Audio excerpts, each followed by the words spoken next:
नारायणे Seville अमृत झाला श्वेत महादेव। दोन्ही एक आहे। विष्णू भगवान निळा आहे, महादेवजी गोरे पान आहे। महादेव गोरा का झाला आणि विष्णू निळा का झाला? शंभूने गिळले हळाहळा, तेने विष्णू झाला निळा। नारायणे सेविले अमृत झाला श्वेत महादेव। हे नीट ऐका, भगवान विष्णूने अमृत प्राशन केलं, परिणाम महादेवावर होऊन तो गोरा झाला। महादेवानं जहर प्राशन केलं, परिणाम विष्णूवर होऊन तो निळा झाला। म्हणून लिहावं लागलं, एक एकाचे हृदय, एक एकाचे हृदय, एक एकाचे हृदय, एक एकाचे हृदय, एक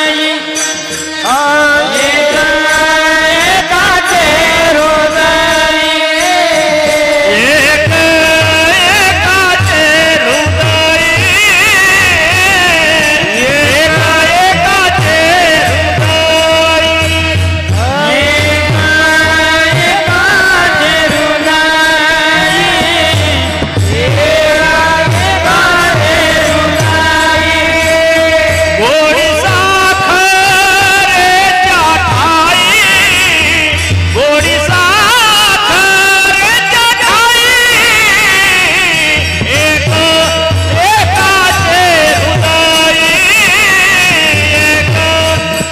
एकाचे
करू नका, ते सगळे एक आहे। एक एकाचे हृदय, वाम सवे बाग तुका म्हणे एकचे अंग, वगैरे वगैरे।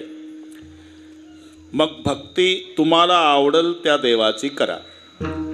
त्याला वाटलं भक्ती करायची, 5 दैवत आहे, त्या भक्तापासून सुरुवात केली। पहिलं गणपतीच्या भक्ताकडे आला, मला भक्ती करायची आहे, शास्त्राने 5 दैवत सांगितले, विष्णू शंकर गणपती सूर्य आणि शक्ती।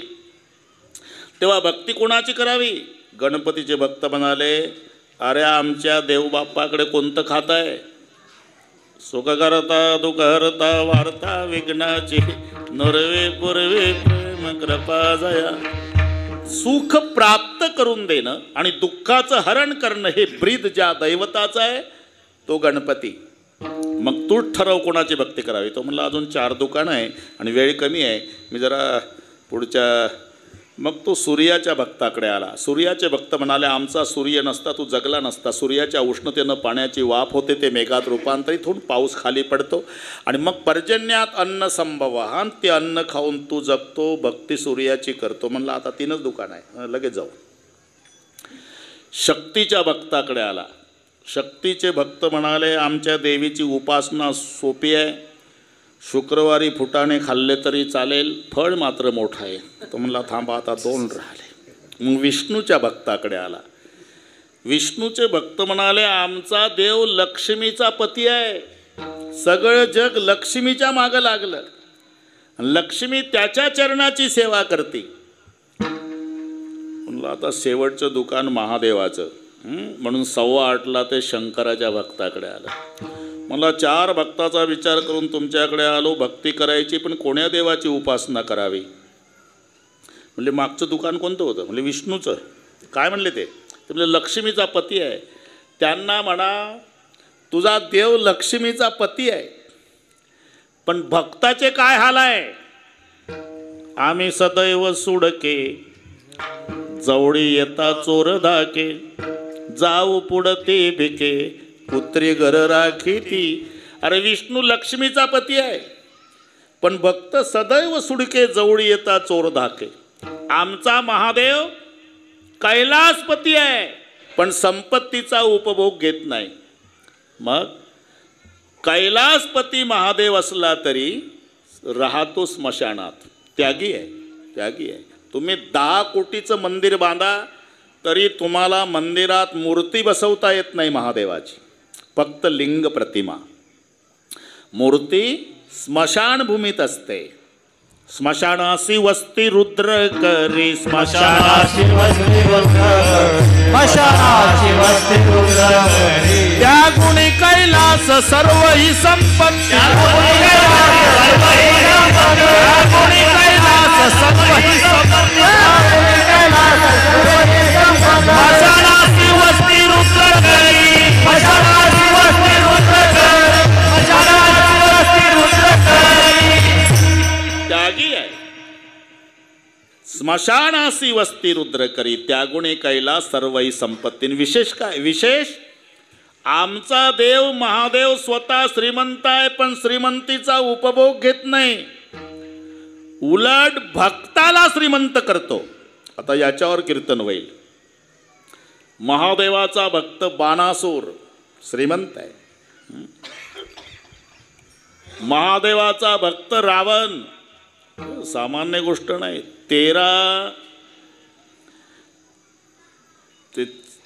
14 माणसं रावणाची रोजची पूजेची तयारी करून द्यायला होते. बेलाची पानं आणणारं, कमळाची फुलं मोजणारं, शेणानं जागा सारवणं, गंगाजल आणणारं, असे 14 माणसं. रावण 6 तास पूजा करायचा. पहाटे 3:30ला सुरू झाली, 9:30 सकाळची. 1000 कमळे वाहण्याचा नियम. एक दिवस 999 वाहली, कमळ एक कमी पडलं. तलवार घेतली आणि एक मुंडकं कापून पिंडीवर वाहलं, पण भक्ती पूर्ण केली. काटकर सीसको अपने किया जब होम रावण ने, दिया सब राज दुनिया का, दिलावर हो तो ऐसा हो, महादेव भोले भंडारी वगैरे वगैरे. बस आम्ही तर एका अभंगात 4 प्रश्न विचारतो. आंघोळ झाली बाथरूममध्ये की तिथून अभंग म्हणतच येतो देवघरात. सुंदर ते ध्यान उभे विटेवरी कर्कटावरी ठेवणिया. ठेवला का बायकोला म्हणतं. तुळशी हार गळा काश पितांबर आवडीनंतर ह्याचे ध्यान पुन्हा ध्यानात येतं. झाला का मकर कुंडले तळपती श्रवटी कंटी कौस्तुभटी विराजित. आणला का? आणि एकदा पुढं आणला. तुका म्हणे माझे ह्याची सर्व सुख एका कपात उरकतो काकडा हरिपाठ. अरे एक मुंडकं तोडून वाहलं पिंडीवर. एवढी भक्ती आहे. धन्य भाग्य रावणाचे, धन्य भाग्य रावणाचे, धन्य भाग्य रावणाचे, धन्य भाग्य रावणाचे. दास झाले शंकराचे, दास झाले, दास झाले शंकराचे, दास झाले शंकराचे, दास झाले शंकराचे. धन्य भाग्य रावणाचे, दास झाले शंकराचे, दास झाले शंकराचे,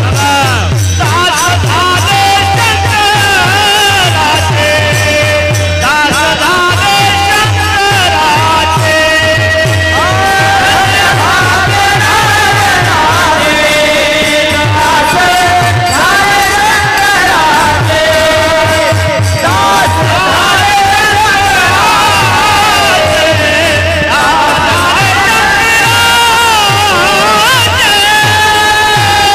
शंकराचे. धन्य भाग्य रावणाचे, दास झाले शंकराचे. मग आमचा महादेव संपत्तीचा उपभोग घेत नाही, पण भक्ताला 5 लाख दगडाची घरं, 7 लाख विटाची घरं, 1 कोटी कास्याची घरं, 1 कोटी तांब्याची घरं आणि 7 कोटी सोन्याची घरं. 10 ग्रामला संतोषराव 60,000 रुपये भाव आहे. 10 ग्रामला 7 कोटी सोन्याच्या घराचा गुणाकार करा. मेंदू बंद पडल भारताचे. मी का सांगतो, आमचा महादेव स्मशानात राहतो पण भक्ताला वैभवात ठेवतो. मग तूच ठरव आता कोणाची भक्ती करावी. आम्हाला हे चारही दुकानापेक्षा बरं वाटलं भाऊ. आता 8:30 वाजत आले.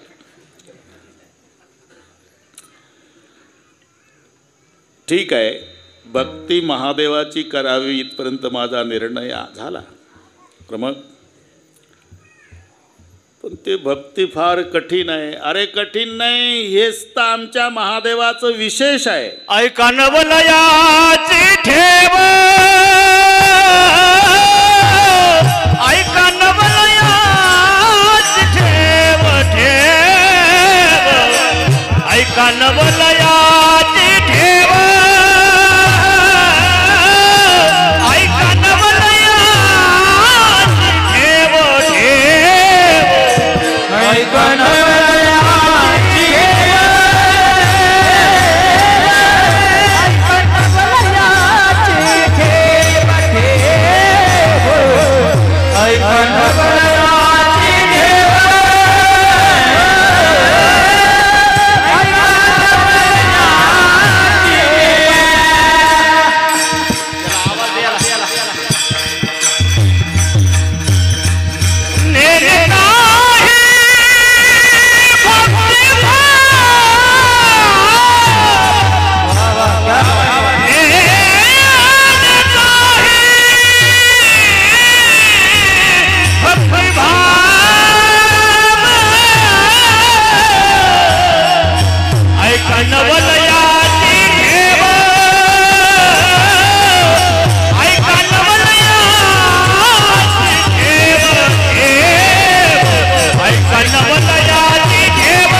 अरे हे ता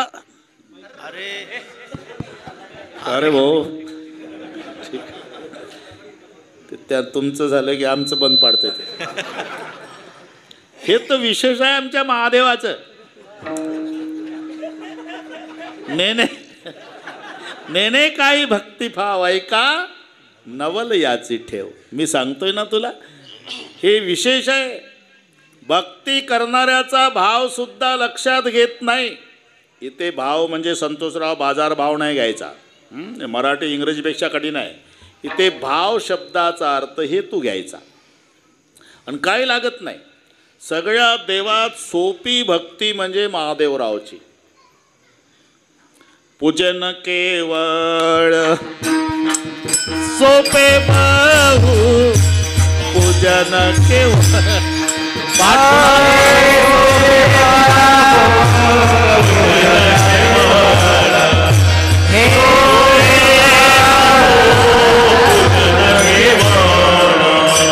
एक पसा पाणी एक बिलवद, एक पसा पाणी एक बिलवद, एक पसा पाणी एक बिलवद, एक पसा पाणी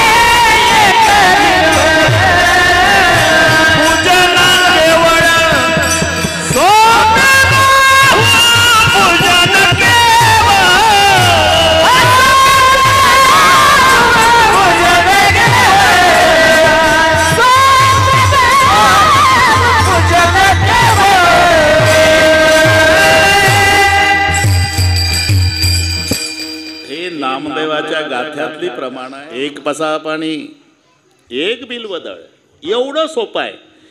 एक तांब्यात पाणी घ्यायचं आणि एक बेलाचं पान की महादेवराव खुश.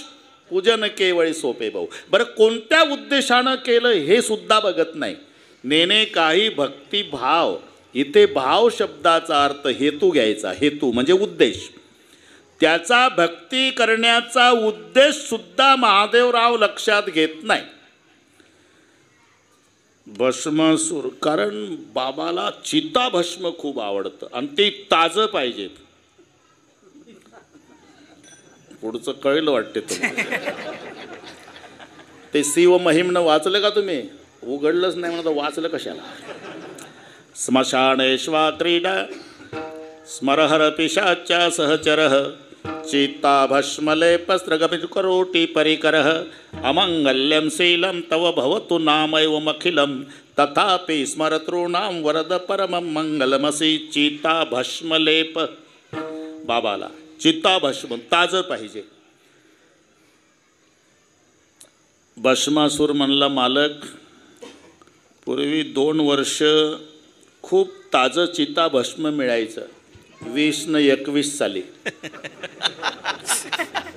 मला वाटतं हे कीर्तन कळलं तुम्हाला. कुठेही जा तरी 10-5 चिता जळत असायच्या कोरोनाच्या काळात. पण ते सरकारनं ते लस टोचली म्हणे महादेवरावला सांगतोय भस्मासूर. त्यामुळे आता महिना पेटत नाही. मग मी काय तुमच्या पूजेसाठीच म्हणतो. ताजं भस्म तुम्हाला आवडतं, मग दुसरं काही नाही. मी ज्याच्या डोक्यावर हात ठेवील तो भस्म झाला पाहिजे की पूजेला भस्म आणलंच मी. तथास्तु. नेने काही भक्तिभाव. त्याचा उद्देश काय हे सुद्धा लक्षात घेतलं नाही आणि दिला आशीर्वाद. जा, ज्याच्या डोक्यावर हात ठेवशील तो भस्म होईल. बस त्यानं केलं सुरू. घरून निघला माणूस दिसला की ठेवला हात, राग झाली का आणली. खुश महादेवराव. एक दिवस भस्मासुराच्या मनात आलं, म्हणला माझ्यात हे पावर आली आता. कोणाच्याही डोक्यावर हात ठेवला तर भस्म होतो. मग याच्याच डोक्यावर ठेवला तर पार्वती मला मिळेल ना. याला भस्मासूर याला म्हणतात. भस्मासूर कशाला म्हणतात? तिथून उपकार मोठं होतो ज्याच्या उपकारानं त्याच्यावरच उलटला तो भस्मासूर.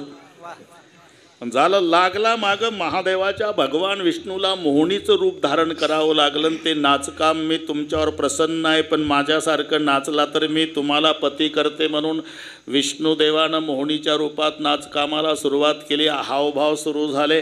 हात करता करता जसे हात याने तसं भस्मासुराने करायचे. मोहनीनं हात स्वतःच्या डोक्यावर ठेवला, त्यानंही त्याच्या डोक्यावर ठेवला आणि भस्मासूर भस्म झाला.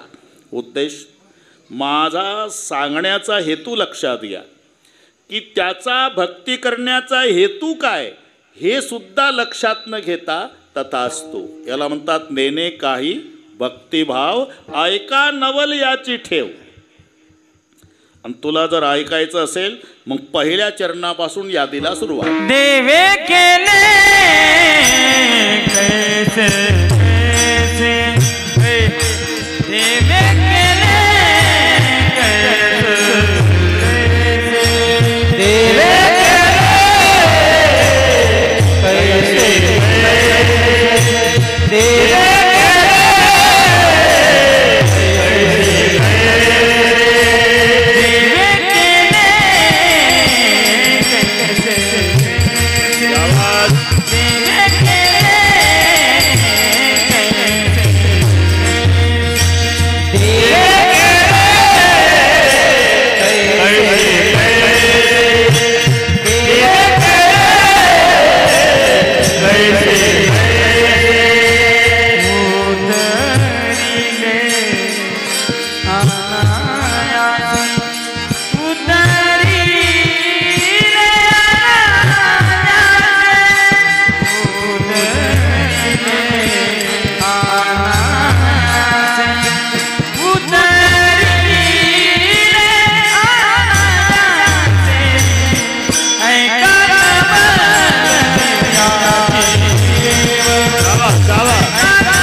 अनायासे उद्धार देवे केले कैसे कैसे उद्धरिले अनायासे. आता कोणाकोणाचा उद्धार सगळी यादी पुढे आहे. बरोबर वेळेप्रमाणे सगळे करू. पवार काळजी करू नका. फक्त आता क्रम बदलेल नाही तर माझं व्याख्यान त्याच्यावर राहील ना. तुम्ही क्रमानुसार दुसरंच ज्ञान उचलू ना. माझ्याकडे लक्ष द्या. सुवर्चशा नामे स्वर्गीची देवांगणा. ब्रह्मसभेमध्ये तिथे करमणुकी करता वर देवांगणा असतात. सत्य लोकातली गोष्ट. नाचकाम चाललेलं होतं. मृदंग वाजत होता, वीणा होता, हार्मोनियम नव्हती, तबलाही नव्हता. 2 गोष्टीचा उल्लेख आहे पुराणामध्ये. बाजही ताल पकावज वीणा नृत्य करई अप्सरा प्रवीणा रंभादिक सुर नारी नवीना सकल यसमसर कला प्रवीणा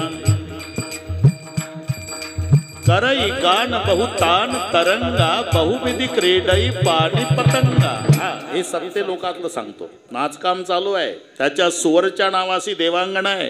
तिचा ताल चुकला. मी तिथंच होतो म्हणून सांगतो. गेली बाजूला. तिथं चालतं का? ताल चुकल्याबरोबर बाजूला केली. तपासणी केल्यावर लक्षात आलं ती 90 घेऊन आलती. वर सुद्धा ही बिमारी आहे. मग तिला शाप मिळाला. घार होशील घार. ब्रह्मशापे जाना घारी झाली. ब्रह्मशापे जाना घारी झाली. ब्रह्मशापे जाना घारी झाली. सुवर्चशा स्वर्गीची देवांगणा. कही देवांगणा.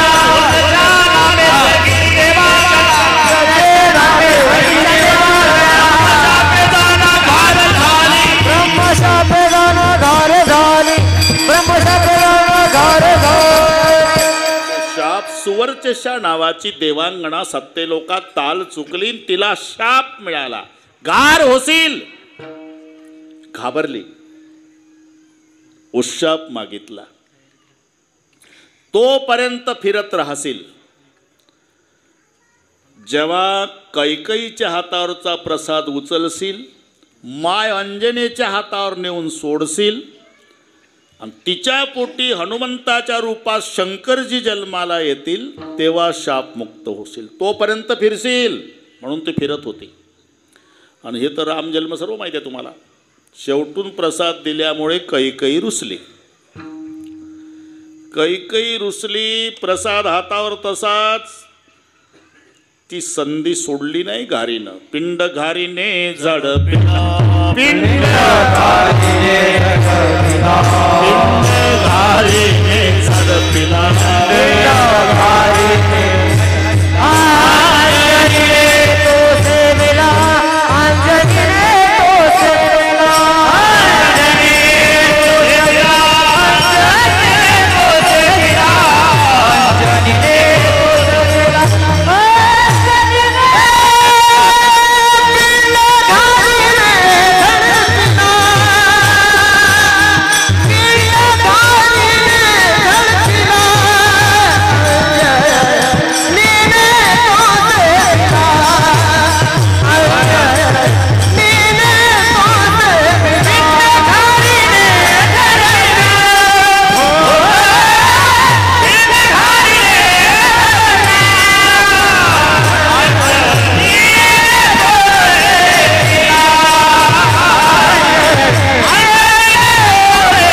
घारीने झडपिला अंजनीने तो. मग अंजनीच्या तपासाठी महारुद्र आले पोटी. म्हणून 4थं चरण. हे पंकज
ऐका नवलयाचे ठेव नेणे काय भक्तिभाव देवे केले कैसे कैसे उद्धरिले अनायासे उद्धार पंखाच्या फडतकारी उद्धरोणी नेली घारी. पण कैलासराव 20च मिनिट राहिले. देवे केले कैसे कैसे उद्धरिले अनायासे.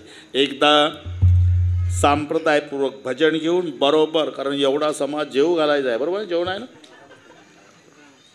वा वा. ते पवार परिवारातर्फे सांगण्यात येईल जेवण्याशिवाय जायचं नाही. कारण आपण कसं सांगावं सासूच्या धनावर जावाय उदार जेवून जा. अरे तुझं काय ते पवाराचा राखीव अधिकार ठेवतो. एकदम सर्वांनी हात वर करा. शाबास. एवढं गे रे भाऊ. शेवटचा रे झालं. अधिक मास संपला 2-3 दिवसात. धन्यवाद. एका ताला विठोबा रखुमाई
ऐका नवलयाचे ठेवणे काय भक्तिभाव उद्धरिले अनायासे देवे केले कैसे कैसे अनायासे उद्धार. एका घारीचा उद्धार पंखाच्या फडतकारी उद्धरोणी नेली घारी. एवढंच नाही, एक चोरट जंगलात गेलं. जुनं मंदिर होतं महादेवाचं, जंगलातली गोष्ट. ते काही दर्शनाला नाही गेलं, काही चोरीचं मिळतंय का म्हणून. आत गेलं.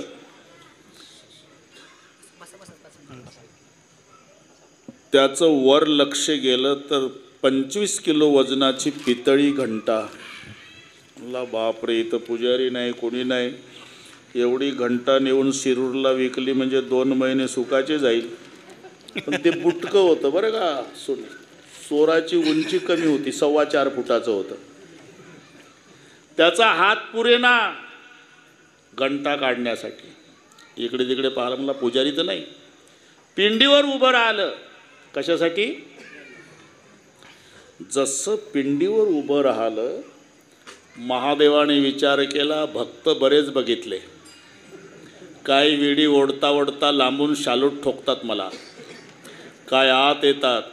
कोणी बेलाचं पान ठेवतं, कोणी तांब्याभर पाणी, कोणी दंडवत घालतं. फारच प्रेम उचंबवून आलं. फक्त डोकं टेकवतं एवढे भक्त पाहिले. पण हा अख्खाचा अख्खा अर्पण झाला. चोरे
होतं बुटकं.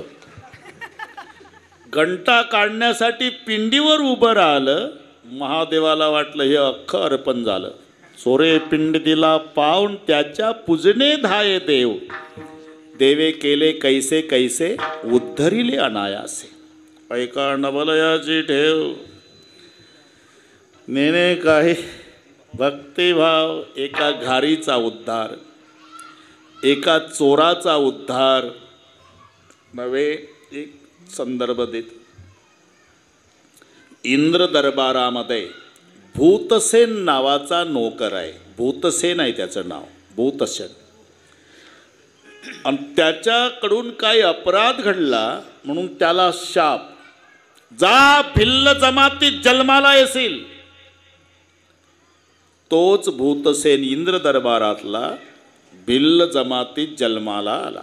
चंड भिल्ल नाव घेतले ठेवणी.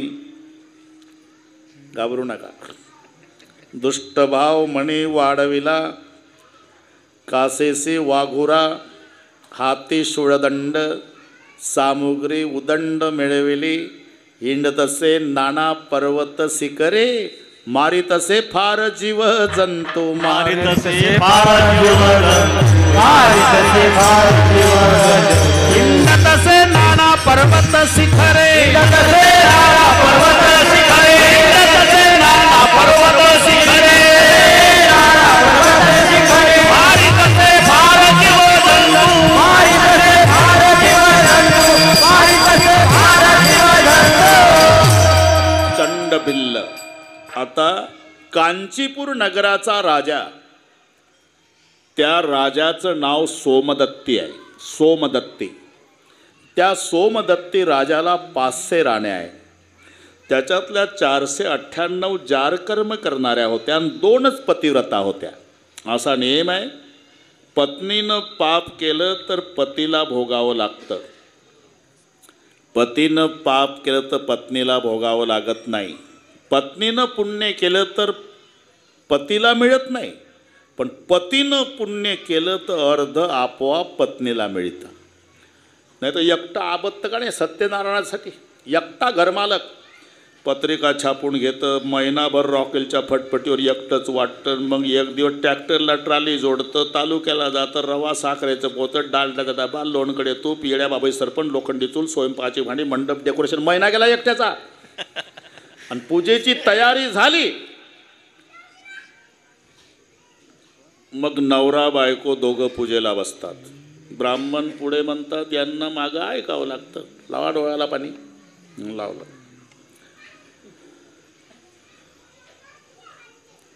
माल्यादेनी माल्यत्यादेनी सुगंधिनी वै प्रभो मया रोताणे पूजार्थं पुष्पामि प्रतिगृह्यतां. पुष्पं समर्पयामि. फुलवा. पुष्पमाला समर्पयामि. हार घाला. असं करता करता ब्राह्मण बुवाचं लक्ष जातं. मावशी तशा काय बसल्या म्हणा. मम आत्मनः सकलशास्त्र पुराणोक्तपद प्राप्त्यर्थं शांत्यर्थं तुष्ट्यर्थं पुष्ट्यर्थं अप्राप्य लक्ष्मी प्राप्त्यर्थं प्राप्य लक्ष्मी चिरकाल संरक्षणार्थं अस्माकं सकल कुटुंबानां द्विपद चतुष्पद सहितानां क्षमस्थैर्य आयु आरोग्य धन समृद्धी इह जन्मनी जन्मनी जन्मनी जन्म जन्मांतरेषु.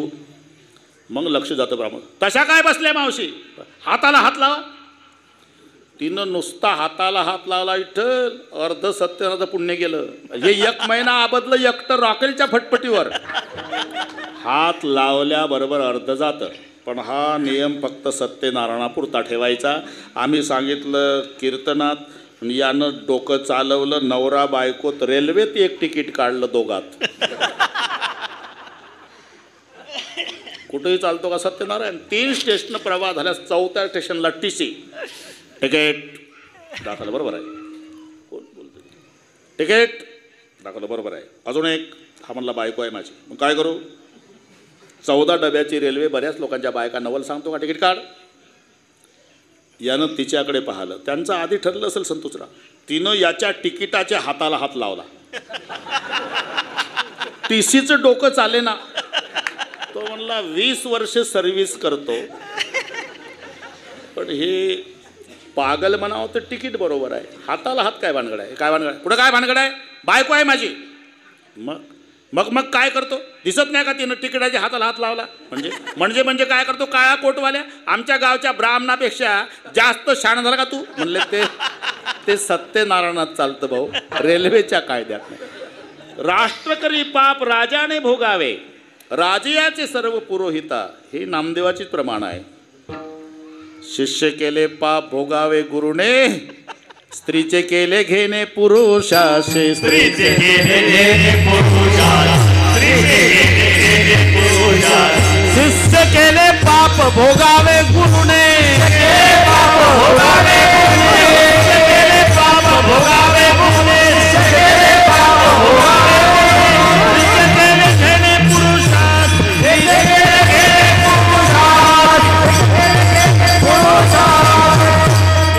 सांगतो. राजा सोमदत्तीच्या 498 बायका जार कर्म करणाऱ्या होत्या आणि 2च बायका पतिव्रता होत्या. मग राजा